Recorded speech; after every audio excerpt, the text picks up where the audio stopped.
There are moments in life when everything stops, when the ticking of the clock feels louder than your own heartbeat. And that's how it was the night I made a promise I never thought I could keep. It was winter. The smell of antiseptic floated through the hospital air. Machines beeped softly, counting down time in their own rhythm. And there she was, Grace, my best friend since college, the kind of woman who could walk into any room and make it brighter just by smiling.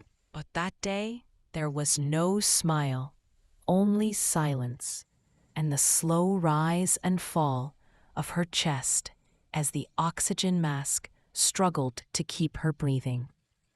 I sat beside her bed, holding her cold, trembling hand, and she looked at me with half-open eyes and whispered, "Lena, promise me you'll finish it."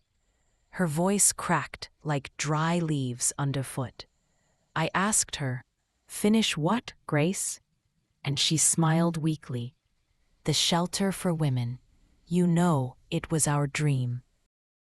The tears I'd been holding back finally broke free. "Grace, don't talk like that. You're going to make it. We'll do it together." But deep down, I knew we wouldn't.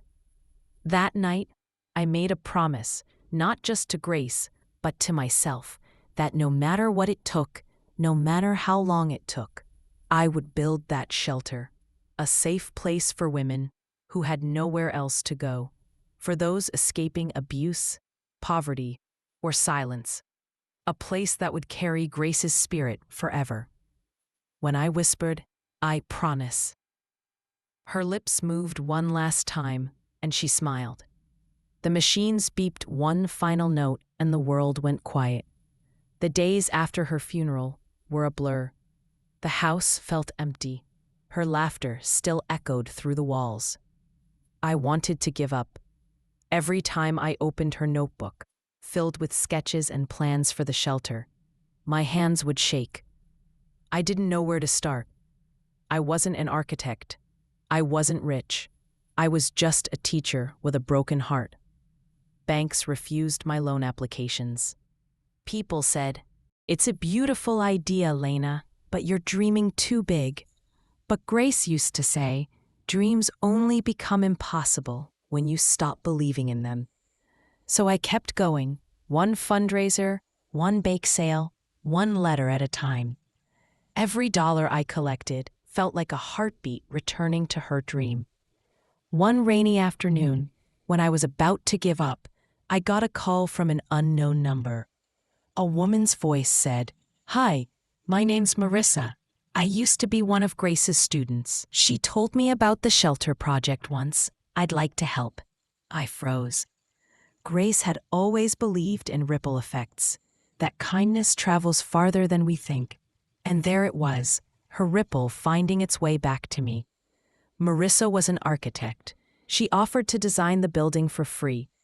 That night, I sat by my window, looked up at the stars, and whispered, "We're doing it, Grace. It's starting." It took 3 long, exhausting years. I worked double shifts. I sold my car. I knocked on doors until my knuckles bruised. But slowly, the walls of the shelter began to rise. We called it the lighthouse, because Grace always said, "No matter how dark the night, every woman deserves a light that guides her home." The first night the shelter opened, I stood in front of the building and watched the sign flicker to life. The Lighthouse, founded in memory of Grace Thompson. And I could almost hear her laugh in the wind. Within weeks, women began arriving, some with children, some with nothing but the clothes they wore. They carried stories filled with pain, but also with courage. One woman, Eva, said, "I never thought I'd feel safe again." Another whispered, "Whoever built this place saved my life."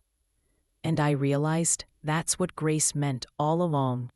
It wasn't just about building walls and beds. It was about rebuilding hope. Every woman who walked through those doors became part of her legacy. Months later, as we were cleaning out Grace's old things, I found an envelope hidden in the back of her notebook. On the front, in her handwriting, it said, "For Lena, when the lighthouse stands." My hands trembled as I opened it. Inside was a letter that said, "If you're reading this, it means you kept your promise. I knew you would. You've always had more strength than you believe. The lighthouse isn't just our dream, Lena. It's proof that love outlives us. In every person it touches. When you walk through those doors, remember, I'm right there with you."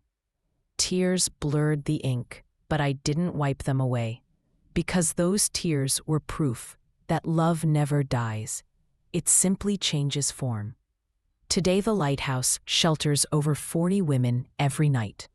We've helped more than 200 find homes, jobs, and new beginnings. Sometimes I sit in the garden behind the building, the one Grace wanted filled with yellow roses, and I watch the children playing.